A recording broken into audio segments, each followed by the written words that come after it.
بسم اللہ الرحمن الرحیم۔ السلام علیکم ناظرین، استنبول جس کا قدیم نام قسطنطنیہ تھا، وہ شہر ہے جس کی فتح کی بشارت نبی آخر الزماں حضرت محمد مصطفیٰ صلی اللہ علیہ وآلہ وسلم نے دی تھی کہ ایک دن یہ شہر مسلمان ضرور فتح کریں گے، مگر رسول اللہ صلی اللہ علیہ وآلہ وسلم نے دیگر شہروں کو چھوڑ کر صرف استنبول کی ہی فتح کی خوشخبری کیوں سنائی، اور یہ کیوں بتایا کہ اس کی فتح مسلمانوں کے ہاتھوں انجام پائے گی؟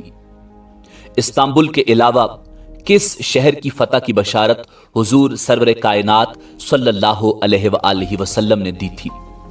استنبول کو اسلامی تاریخ میں کیا مقام حاصل ہے، یہی ہماری آج کی ویڈیو کا موضوع ہوگا، اور آج ہم آپ کو فتح قسطنطنیہ کے متعلق انتہائی حیران کن حقائق بتائیں گے۔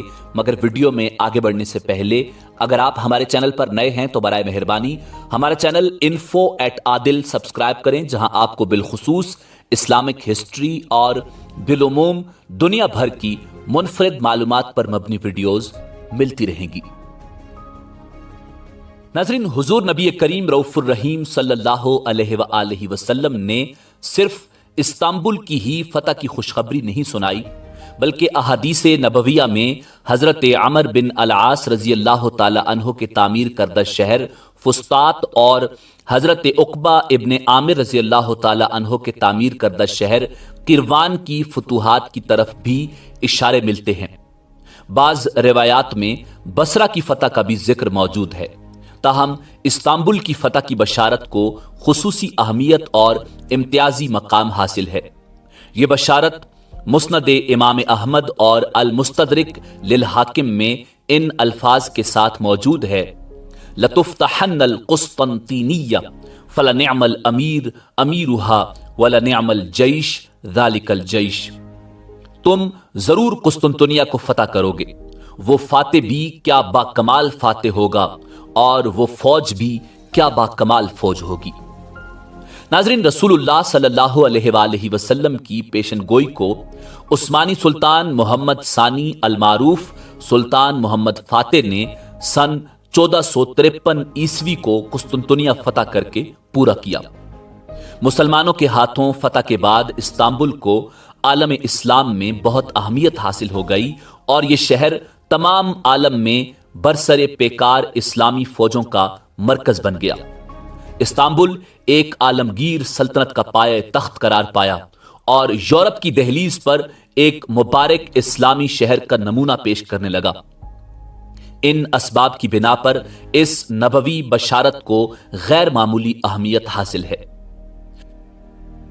ناظرین، خلفائے راشدین کے دور میں مدینہ منورہ کو مرکزی حیثیت حاصل تھی، اور یہاں سے زمانے بھر کو فتح کرنے کے لیے فوجیں روانہ ہوتی تھیں۔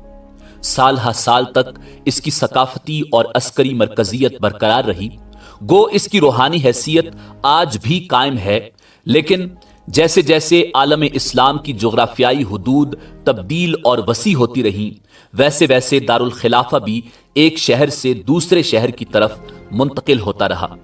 پہلے دمشق اور پھر بغداد ایک طویل عرصے تک یہ فرائض سر انجام دیتا رہا، لیکن فتح استنبول کے بعد مکہ، مدینہ، دمشق اور بغداد کی نہ صرف حفاظت بلکہ ان کا خیال رکھنے کی ذمہ داری اس شہر کے کندھوں پر آن پڑی۔ ہر سال استنبول میں محفل صراط منعقد ہوتی، جس میں سلطان جلوس کے ہمراہ استنبول شہر کے باہر تک پیدل جاتا تھا۔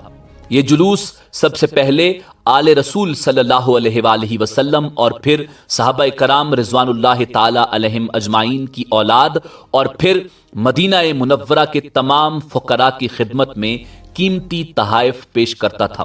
یہ تحائف سونے، چاندی، مرجان اور بیش قیمت چیزوں سے تیار کردہ ہوتے تھے۔ استنبول ہر سال مدینہ الرسول اور صحابہ کرام رضوان اللہ تعالی علیہم اجمعین کے شہروں کی طرف تحائف بھیجنے کی سعادت سے بہرمند ہوتا رہا۔ ناظرین، اسلام کا جو نور مدینہ منورہ سے طلوع ہو کر بغداد و دمشق میں چمکا تھا، وہ زمین کے باقی ماندہ تاریک حصوں کو منور کرنے کے لیے استنبول سے ضیاء پاشی کرنے لگا۔ اسی لیے مکہ مکرمہ اور مدینہ منورہ کے تقدس کے باوجود استنبول کو نہ صرف ان شہروں بلکہ عالم اسلام کے دیگر شہروں کے لیے خدمت پیش کرنے کی وجہ سے خصوصی مقام حاصل ہے۔ فتح استنبول سے تاریخ کے ایک دور کا خاتمہ اور ایک نئے دور کا آغاز ہوا۔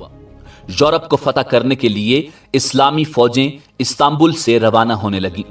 ایک سے زائد مرتبہ بغداد کو بھی استنبول سے فتح کیا گیا۔ سلطان مراد رابع کے دور خلافت میں آخری بار ہونے والی فتح کے لیے فوجیں بھی استنبول سے ہی روانہ ہوئی تھیں، جن کی بدولت ایک بار پھر عالم اسلام کی شیرازہ بندی ہوئی۔ اس قسم کی خدمات سر انجام دینے کی وجہ سے استنبول ایک بابرکت شہر بن گیا۔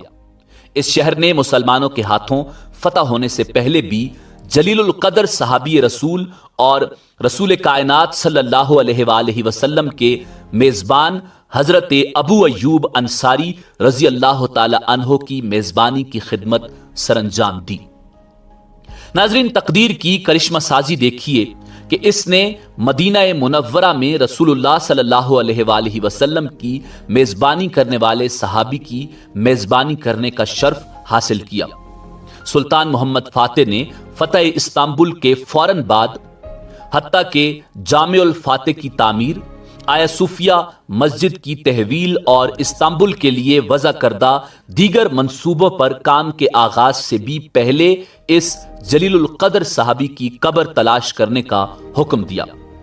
انہوں نے عظیم ولی کامل حضرت اقدس شمس الدین کو یہ کہتے ہوئے یہ ذمہ داری سونپی کہ رسول اللہ صلی اللہ علیہ وآلہ وسلم کی میزبانی کرنے والے اس جلیل القدر صحابی کی قبر تلاش کرو۔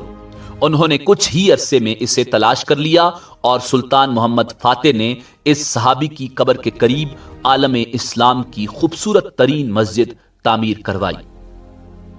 ناظرین، استنبول رسول اللہ صلی اللہ علیہ وآلہ وسلم کی اہم اور بیش قیمت امانت اپنے سینے میں لیے ہوئے ہے۔